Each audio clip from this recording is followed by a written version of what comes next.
today I want to talk about some of the thought processes and approaches and questions that I ask myself to help move my abstract paintings along. So some of the things I think about in terms of composition and some of the decision-making processes that I use to try and move my paintings to more finished, resolved paintings. And I've been working on some paintings that you might be able to see behind me yesterday. So I was really thinking about actually how do I go about resolving and finishing and thinking about abstract paintings. Because the thing about an abstract painting is you're not copying something in real life.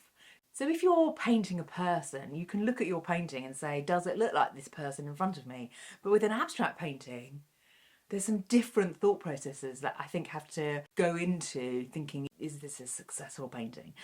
This is my sketchbook, and I've been working on some drawings of my mantelpiece, and I wanted to create some paintings inspired by these drawings, but for them to be abstract paintings. So I didn't really want the paintings to entirely look like my mantelpiece. I wanted to take some of the shapes and some of the patterns and some of the colours and see if I could interpret them and incorporate them into some paintings. These are the three paintings. Now, I have previously shown you them in slightly different incarnation.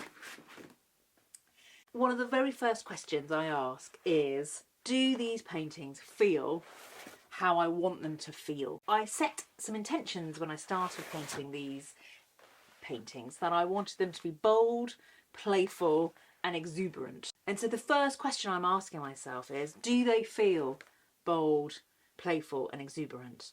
And if not, what can I do to make them feel more like that? Now, your ambitions or intentions for your paintings might be completely different. You might want calm, serene, quiet, and therefore you would make different decisions. So the first question I ask myself is, do these paintings feel how I want them to feel? And if not, what can I do to make them feel more bold and playful? For me, that meant adding in more colours, more playful approach to applying the paint, being a little bit more free and easy with the paint, using a bigger brush. So the second question I ask myself when I'm working on a painting is, does this painting have enough variety? Does it have enough difference in it? Does it have enough contrasting elements in the painting? Because difference and variety and contrast are what make a painting feel exciting and interesting. So what is variety and contrast and difference? It can be all sorts of things that are different from each other. So it could be a warm colour next to a cool colour. It could be a large shape next to a small shape. It could be a bold brush mark and a delicate brush mark. It could be light and dark. It could be straight lines and curved lines. I'm really wanting to think, is there enough difference in this painting? So that's my second question. So I'm looking at the painting and I'm sort of assessing, and every single mark I make or new thing that I add changes the composition. So I'm just constantly in this situation of assessing and just feeling my way through a painting. Is there enough difference and contrast?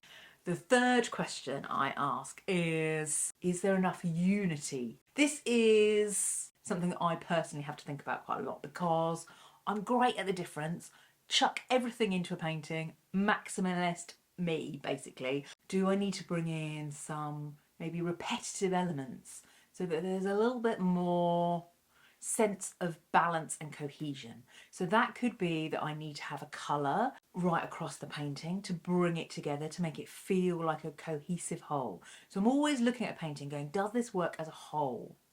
Are there elements in this painting that just don't fit in with the rest of the painting? So we're always wanting to find some sort of balance. So right across the pictorial plane, does it feel like a harmonised painting? And so that can often be brought in with, it could be simplifying things, so it could be taking out some of that contrast. and it could be putting in more things that are the same. So it could be a similar colour or similar lines or similar patterns that bring a sense of a cohesive whole.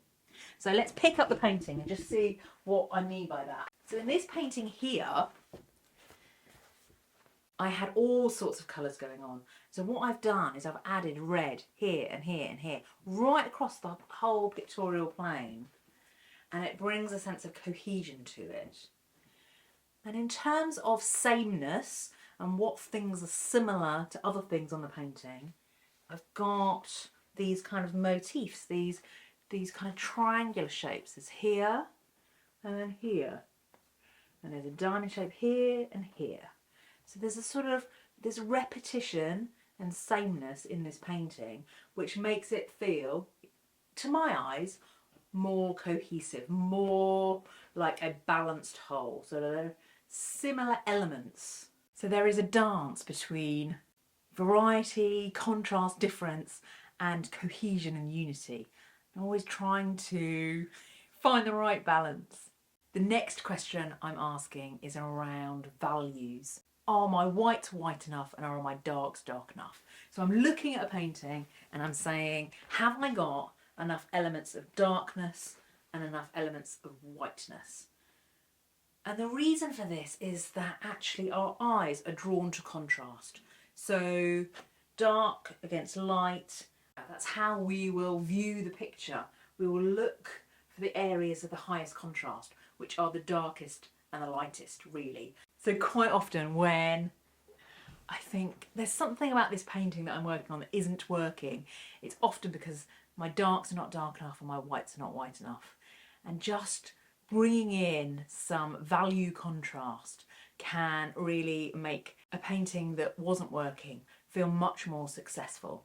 The next question I'm asking myself is, would I want this painting on my wall? And that's really the kind of yardstick of whether I think the painting is successful to me. Do I love this painting enough to put it on my own wall? And if I don't, then I need to do some more work on it. I haven't quite finished, or it isn't a successful painting. So that's my final question to myself. Here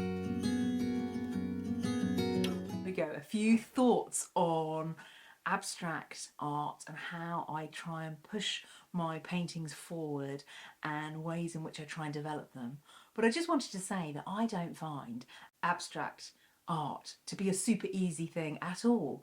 I think it's a approach to art making that can actually demand quite a lot of thought, quite a lot of exploration, reflection. I often create paintings that have layers and layers and layers of paint, and the process is one of addition and subtraction. I'm putting new things in, taking things out, putting new things in, taking things out, changing things, adding things, until I'm finding something that I find exciting and pleasing. So I wish you every success with your own art making, and thank you so much for watching and all your kind comments. I really do appreciate them.